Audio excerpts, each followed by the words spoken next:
Good morning, everyone, and welcome to day 30 of Lent. We are rapidly approaching the end here, it feels like, doesn't it? 16 days left or so. But anyways, we are, of course, as the vast majority of you probably already know, doing meditations from Bishop Jacques Bossuet from Meditations for Lent by Sophia Institute Press. And as I've done every other day, I will put up this on YouTube and Spiritus TV and video. And then in audio, I will put it up on all the major podcast apps. I'll put up an image on screen. There won't be anything to watch. You just listen and meditate upon what is being said. So, without further ado, we're going to get going here. Day 30, Thursday of the fourth week of Lent. The witness of the Baptist. The baptism of John, whence was it? Matthew 21:25.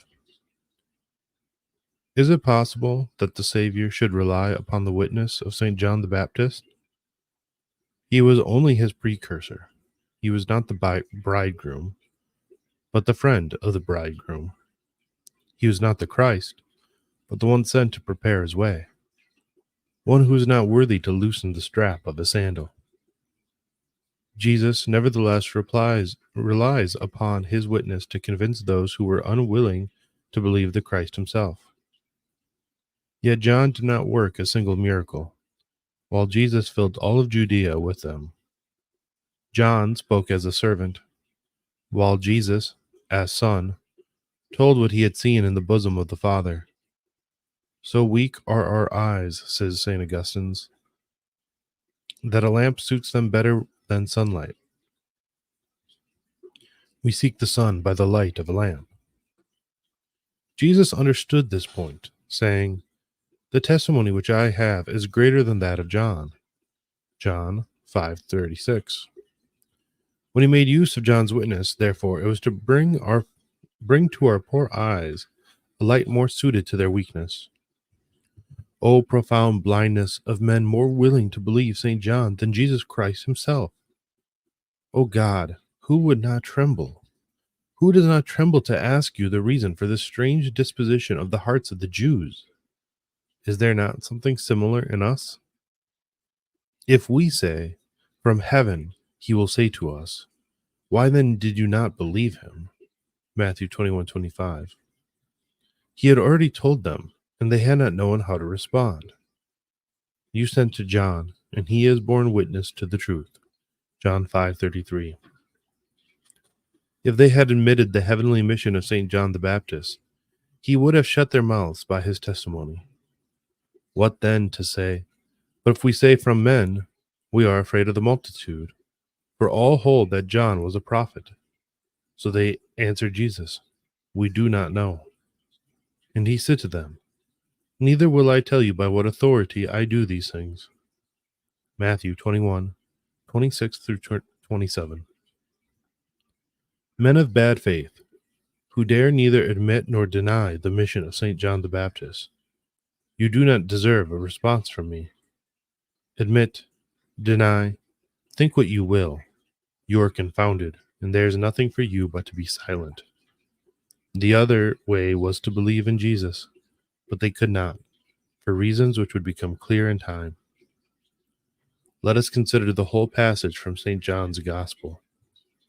You sent to John, and he has borne witness to the truth, not that the testimony which I receive is from man, but I say this that you may be saved. He was a burning and shining lamp, and you were willing to rejoice for a while in his light. But the testimony which I have is greater than that of John, for the works which the Father has granted me to accomplish, these very works which I am doing, bear me witness that the Father has sent me. John 5:33 through 36. This is what the witness of St. John the Baptist is for, so that you may be saved, so that you may yourselves be convinced. Thus are the pride and hypocrisy of the chief priests and the elders revealed. They did not deserve that the Savior should say any more to them than they had already heard 100 times, which those 100 times they had not believed. What will happen to us on the last day, when the truth, manifested in power, will eternally confront us in the sight of the whole universe? Where will we go? Where shall we hide? Okay, there's our meditation for today. And we have just over 2 weeks of Lent yet left, which is pretty crazy. So this Sunday we'll be entering into Passiontide, and then the following Sunday will be Palm Sunday and the beginning of Holy Week. So there is not much time left. Make sure you do as much penance as you can. Make sure you prepare yourselves for Holy Week, and yeah.